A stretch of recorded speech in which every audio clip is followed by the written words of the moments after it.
customize your Excel ribbon, you click on the File menu, navigate over to Options, and when this Excel Options dialog box opens up, you will also navigate to Customize Ribbon. So it's at this point that you can now start doing your customizations to your ribbon. Throughout this video series, we are going to be using these sections to perform our different customizations to our Excel ribbon. But before we start doing the customizations, let us first understand what the Excel ribbon means. With the Excel ribbon, we are referring to this area where you're seeing all sorts of commands, menus, and other features.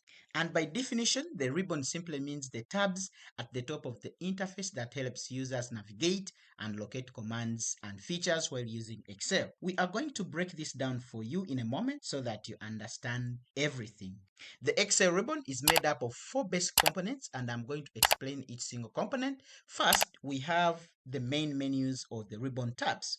By default, we have 11 ribbon tabs, and when you count from the left, you'll see the File menu, you'll see the Home ribbon tab, you'll see the Insert ribbon tab, and all these other tabs. And each tab contains multiple commands logically divided into groups. For example, when you click on the Home ribbon tab like this, you'll see several groups of tools. For example, the clipboard group of tools, the font group of tools, and so many other groups that sit on the Home ribbon tab. The second component is the ribbon group that we've just talked about.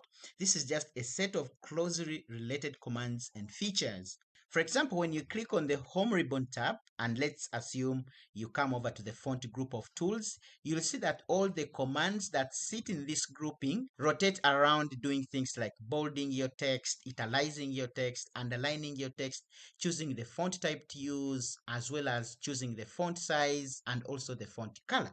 So basically, this group of tools is focused on how you can format your text in Excel. Moving on, the third component is the dialog launcher. This is a small arrow in the lower right corner of a group that brings up more related commands. It commonly appears on groups that contain more commands than the available space on the ribbon. And to demonstrate that, let us go back to our Excel file and let us click on our Home ribbon tab. Under the font group of tools, you see this little arrow pointing down. When you click on this arrow, it will then expand into a Format Cells dialog box that has more commands that helps you format how your text looks in Excel. The fourth and the last component of the Excel ribbon are the command buttons.